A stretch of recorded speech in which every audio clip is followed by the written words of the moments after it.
குருவடிகளே சரணம். Hello friends and viewers, எல்லாருக்கும் வணக்கம். ஸ்ரீ குரோதி வருடம் ஜூன் மாதம் 4/6/2024 முதல் 10/6/2024 வரைக்குமான, அதாவது வைகாசி 22 முதல் வைகாசி 28 வரைக்குமான வார ராசி பலன் பார்க்க போகிறோம். இந்த வாரம் முழுக்க மேஷ ராசியில் செவ்வாயும், ரிஷப ராசியில் குரு, புதன், சூரியன், சுக்கிரன் 4 பேரும், கன்னி ராசியில் கேது பகவானும், கும்ப ராசியில் சனி பகவானும், மீன ராசியில் ராகு பகவானும் இந்த வாரத்தோட முதல் நாள் தேய்பிரை சந்திரன் மேஷ ராசியில பரணி 2ஆம் பாதத்திலையும், அடுத்த 2 நாட்கள் ரிஷப ராசியில கிருத்திகா 2 மற்றும் ரோகிணி 2ஆம் பாதங்கள்லையும், 4வது நாள் ரிஷப ராசியில மிருக சீரிஷம் 2ஆம் பாதத்திலையும், 5, 6வது நாட்கள் மிதுன ராசியில திருவாய்திரை 2 மற்றும் புனர்பூசம் 2ஆம் பாதங்கள்லையும், வாரத்தோட கடைசி நாள் கடக ராசியில பூசம் 2ஆம் பாதத்திலையும் சஞ்சாரம் பண்றாரு. திதின்னு எடுத்துட்டா தேய்பிரை திரையோதசி, தேய்பிரை சதுர்த்தசி, அமாவாசை, வளர்பிறை பிரதமை, வளர்பிறை துவிதியை, வளர்பிறை திருதியை, வளர்பிறை சதுர்த்தி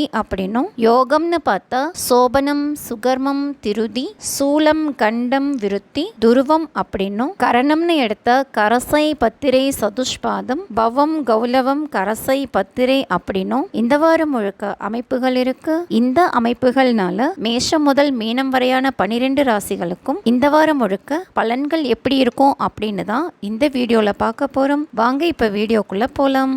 இப்போ நம்ம பார்க்க போற ராசி மிதுனம். இந்த வாரம் முழுக்க உங்களுடைய ராசிக்கு 12ஆம் இடத்துல சூரிய பகவானும், குரு பகவானும், சுக்கிர பகவானும், புதன் பகவானும் சேர்ந்து சஞ்சாரம் பண்றாங்க. அதனால வரவு செலவு விஷயங்கள், வாக்குறுதி சம்பந்தப்பட்ட விஷயங்கள் இதுல கவனமா இருக்கணும். முயற்சிகள், இளைய சகோதரம் மற்றும் மாமனார் கூட கொடுக்கல் வாங்கல் விஷயங்கள் இதுலயும் கவனமா இருக்கணும். குழந்தைகளுக்கு வெளியூர் வெளிநாட்டு பயணங்கள் அமையலாம். தாத்தா, தாய் மாமா வழி உறவுகள் கிட்டையும் கருத்து வேறுபாடுகள் வரதுக்கு வாய்ப்புகள் இருக்கு. சிறுதூர பயணங்கள், சின்ன சின்ன ஆபரணங்கள், பெரியம்மாவுடைய குடும்ப விஷயங்களுக்காகவும் செலவுகள் வரதுக்கு வாய்ப்புகள் இருக்கு. குடும்ப உறுப்பினர்களுக்கான மருத்துவ செலவுகள் வரதுக்கோ இல்ல வெளியூர் வெளிநாடு பயணங்களுக்கான செலவுகள் வரதுக்கோ வாய்ப்புகள் இருக்கு. 2வது தொழில் மூலமா வருமானம் கிடைக்கவும் வாய்ப்புகள் இருக்கு. அம்மாவுடைய ஆரோக்கியம், சொத்துக்கள், படிப்பு, வண்டி வாகன விஷயங்கள் இது சம்பந்தமாகவும் செலவுகள் வரலாம். குரு பகவான் ராசிக்கு 12ஆம் இடத்துல இருக்கிறதுனால திருமணம், கூட்டு தொழில் சம்பந்தப்பட்ட முயற்சிகள், களத்திரத்தின் ஆரோக்கியம் சம்பந்தப்பட்ட விஷயங்கள் இதுல எல்லாமே கூடுதல் கவனம் எடுத்துக்கணும். கேது பகவான் ராசிக்கு 4ஆம் இடத்துல இருக்கிறதுனால உத்தியோகம், உணவு சம்பந்தப்பட்ட விஷயங்கள், வயிறு சம்பந்தப்பட்ட விஷயங்கள், நோய், எதிரி, கடன் இந்த மாதிரி விஷயங்களாலையும் மன உளைச்சல் வரதுக்கு வாய்ப்புகள் இருக்கு. வேலையாட்கள் கிட்டயும் கொஞ்சம் அனுசரிச்சு போய்க்கிறது நல்லது. சனி பகவான் ராசிக்கு 9ஆம் இடத்துல இருக்கிறதுனால களத்திரம் மற்றும் மாமியார் இவங்களுக்கு வெளியூர் வெளிநாடுகள் போக வாய்ப்புகள் இருக்கு.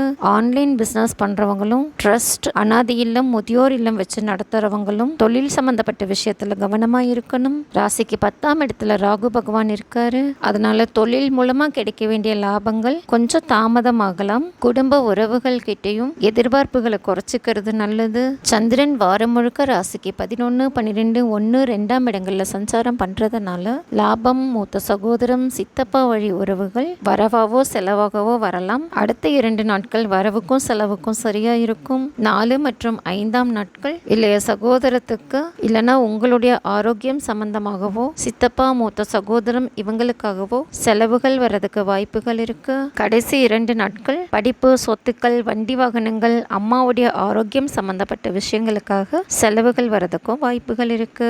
மொத்தத்துல பெண் தெய்வங்கள் வழிபாடு பண்ணுங்க. இந்த வாரம் முழுக்க எல்லா நன்மைகளும் கிடைக்கும். என்ன ஃப்ரெண்ட்ஸ், நான் சொன்ன விஷயங்கள் சரியா இருக்கான்னு செக் பண்ணி பாருங்க. சரியா இருந்தா கமெண்ட்ல சொல்லுங்க. இந்த வீடியோ உங்களுக்கு பிடிச்சிருந்தா லைக் பண்ணுங்க, ஷேர் பண்ணுங்க, மறக்காம சப்ஸ்கிரைப் பண்ணுங்க. தேங்க்யூ.